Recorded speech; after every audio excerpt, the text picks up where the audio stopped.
ভেঙে না দেন, তাইলে কক্সবাজারবাসীর পক্ষ থেকে আপনাকে স্পষ্ট ঘোষণা দিতে চাই, আপনার অবস্থান কক্সবাজারে হবে না।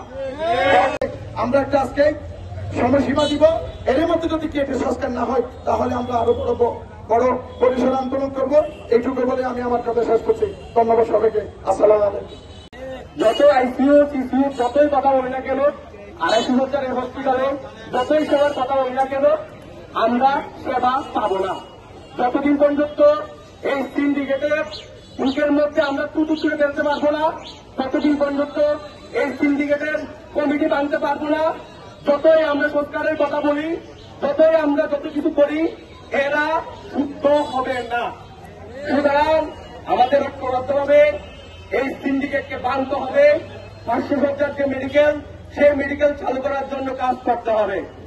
যত অনিয়ম, যত দুর্নীতি এই হাসপাতালে, যেখানে মানুষের মৌলিক অধিকার, 5টা মৌলিক অধিকারের মধ্যে অন্যতম মৌলিক অধিকার চিকিৎসা সেবা, সেই সেবার অন্তর্বর্তী সরকার আসার পরে আরো অবনতি কেন হলো? আমরা জানতে চাই স্বাস্থ্য উপদেষ্টা কি সেই সিন্ডিকেট উপর থেকে নিচের মহলের সেই সিন্ডিকেট বানতে ব্যর্থ হচ্ছে? যদি এই সিন্ডিকেট বানতে ব্যর্থ হয়, আমরা ছাত্র সমাজ এর উপযুক্ত জবাব দেব। আমাদের অধিকার আদায়ের জন্য এখন আমরা আন্দোলনের মাধ্যমে, প্রতিবাদের মাধ্যমে যদি আমাদের অধিকারগুলো আমরা অর্জন করে নিতে না পারি, আদায় করে নিতে না পারি, তাহলে আমরা কক্সবাজারবাসী আসলে আমরা ব্যর্থ মানুষ। কারণ আমাদের চিকিৎসা সেবা দেওয়ার পরে রোহিঙ্গাদের চিকিৎসা সেবা দিবে। এখন সদর হাসপাতালে এখন আপনারা গিয়ে দেখেন অর্ধেকই রোহিঙ্গা সেবা তারা পাচ্ছে। আমি অনুরোধ করব, আগে আমাদের চিকিৎসা দেওয়ার পরে তারপরে রোহিঙ্গাদের চিকিৎসা দিতে হবে।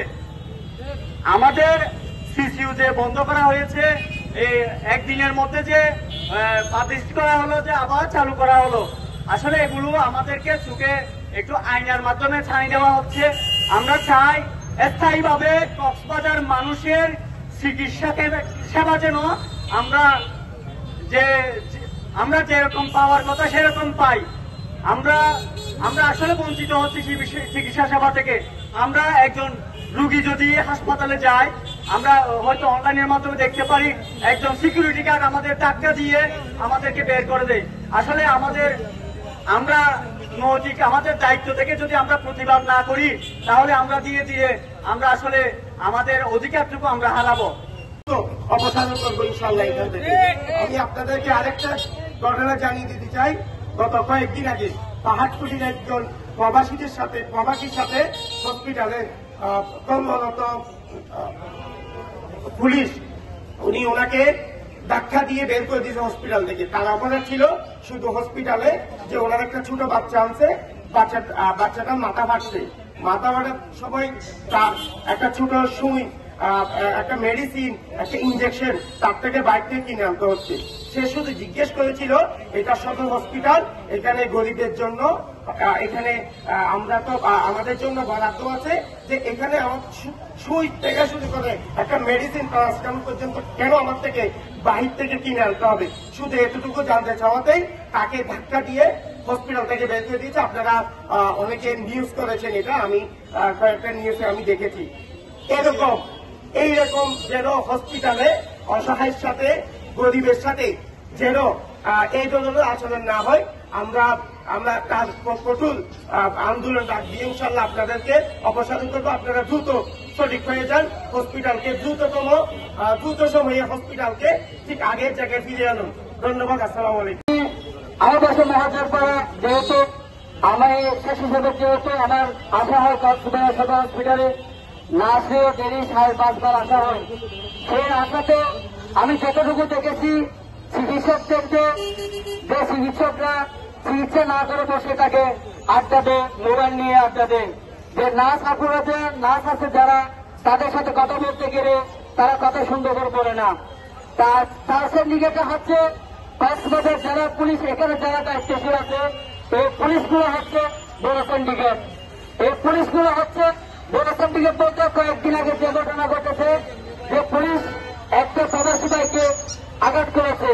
এর আগে আমার এক বন্ধুর সাথে দেখা হয়েছিল, সে নাকি এসপি সাহেবের পাট রান্না করা প্রথম দফায় মানববন্ধন এবং হচ্ছে কি অবস্থান কর্মসূচি ঘোষণা করলাম। এরপরেও যদি আপনি সংশোধন না হন, আপনি আপনার সিন্ডিকেট আইসিইউটা আপনি কখন বন্ধ করবেন? 45 লক্ষ মানুষের জীবন নিয়ে আপনি যে সিনেমিনে খেলা শুরু করছেন, এই সিনেমিনি খেলা শুরু করা আপনাকে আর আহত করেছে। আমরা সমবেতী আপনার ডাক্তারের গায়ে হাত তুলেছে, উনি সেবাদাতা, ওনার জন্য আমরা প্রতিবাদ জানাই। কিন্তু কথা হচ্ছে আপনার এই সিন্ডিকেটে যখন সদর হাসপাতালের সিসিউ সেবাটা ওই সময় বন্ধ ছিল, ওই একই ডাক্তারগুলা প্রাইভেটে চেম্বার করছে, ওই সেবাটা ওইখানে দেওয়া হয়েছে। আপনি কি উদ্যোগ নিয়েছেন এই বিষয়টা নিয়ে? অতি সম্প্রতি আরো দুইটা ঘটনা আপনাদের একটু বলি। গত কিছুদিন আগে পাহাড়ছড়ার 3 জন মহিলাকে নিরাপত্তা কর্মী কর্তৃক আহত করা হইল। আপনি 250 শয্যা বিশিষ্ট হাসপাতালের কর্তা, আপনার পদক্ষেপ কি কক্সবাজারবাসী জানতে চাই। গত 2 দিন আগে আরো একটা ঘটনা, সেবা পাওয়ার কথা আমার জানার অধিকার আছে। আমি জেলা সদর হাসপাতাল থেকে কি কি সেবা সরকার কর্তৃক পেতে পারি।